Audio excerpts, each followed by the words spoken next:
Assalamualaikum warahmatullahi wabarakatuh. I am teacher Jonaira Darimbang from Tamparan district of Lenardin Surwan, and I will be your grade 4 science teacher for today. What are the things that we need in our lesson for today? We need paper and bottle. Before anything else, let's have a recap about our previous topic. We have talked about materials last time.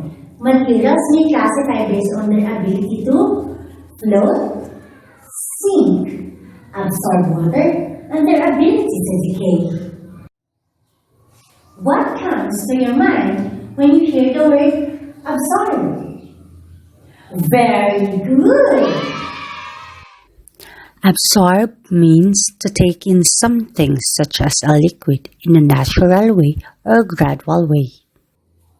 May ipapakita akong mga litrato ng bagay at tukuyin ninyo kung ito ay nag-a-absorb o sumisipsip ng likido o hindi. Kung ang sagot nyo ay oo, sabihin na check. Kung hindi naman, sabihin na X.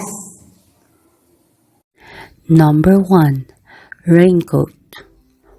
What is your answer? Very good. The correct answer is X. Number 2. Mug. And your answer is awesome. The correct answer is X. Number 3. Tissue. Let's hear your answer. Correct. The correct answer is check. Ang galing nyo mga bata. Now, what can you remember about the word float? You really didn't listen to your teacher. Float means to rest on the top of a liquid. How about the word sink? Magaling.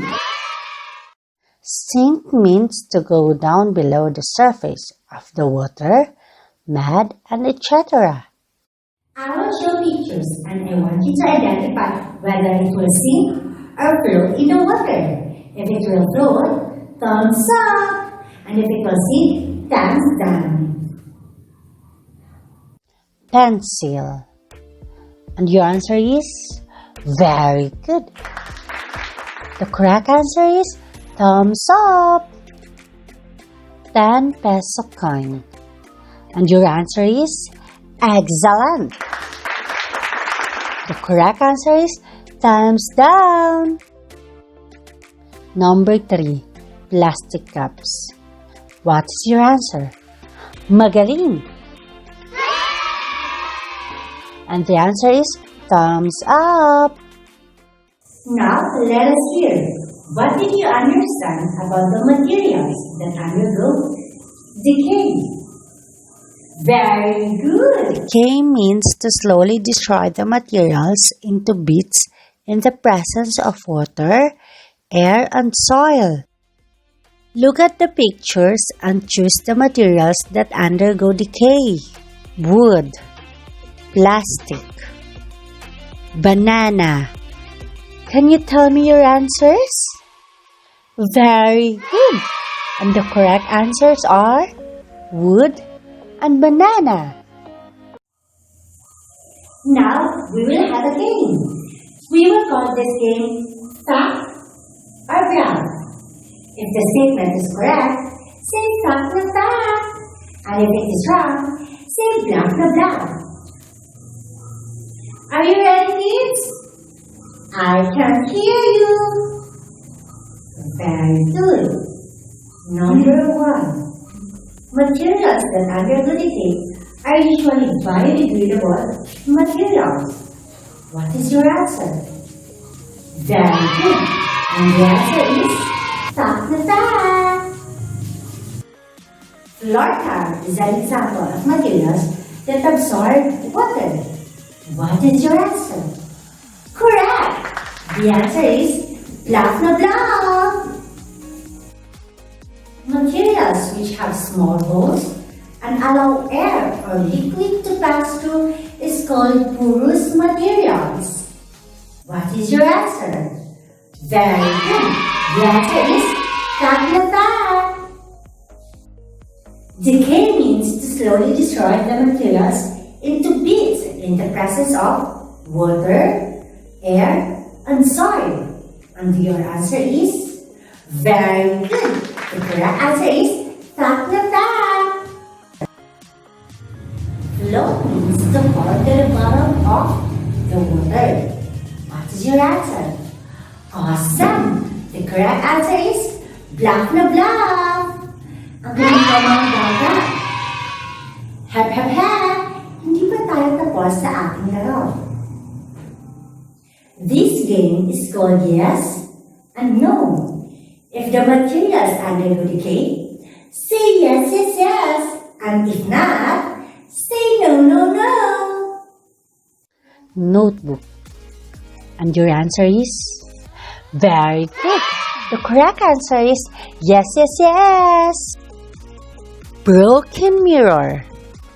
And your answer is very good. The correct answer is no, no, no. Hollow block. What is your answer? Excellent. The correct answer is no, no, no. Tomato. And your answer is awesome. The correct answer is yes, yes, yes. Car tire. And your answer is fantastic. The correct answer is no, no, no. Sandali lang mga bata. Meron pa tayong kasunod na laro. Tukuyin ang mga larawan kung ito ay lumulutang o nagpo-float o di naman kaya ay lumulubog o nagsising. Isulat sa kaliwang bahagi ng papel ninyo ang mga bagay na lumulutang o nagpo-float. Sa kanang bahagi naman ng inyong papel ang mga bagay na lumulubog o nagsising. Slippers. Metal spoon. Marble. Styrofoam. Stone. Plastic boat. Glass. Ball. Tapos na ba kayo mga bata? Ating tingnan kung tama ang inyong sagot. Ang mga bagay na nagpo-float ay rubber slippers, styrofoam, plastic boat, and ball. Ang mga bagay naman na nagsisink ay metal spoon, marble, stone, and glass. Tama ba ang inyong sagot? Ang galing ninyo mga bata! Before we will end our lesson for today, always remember these words. Absorb, sink, flow, and decay. I hope you enjoyed our activities. Once again, I am your teacher, Jonaira and Darimbang, and see you soon!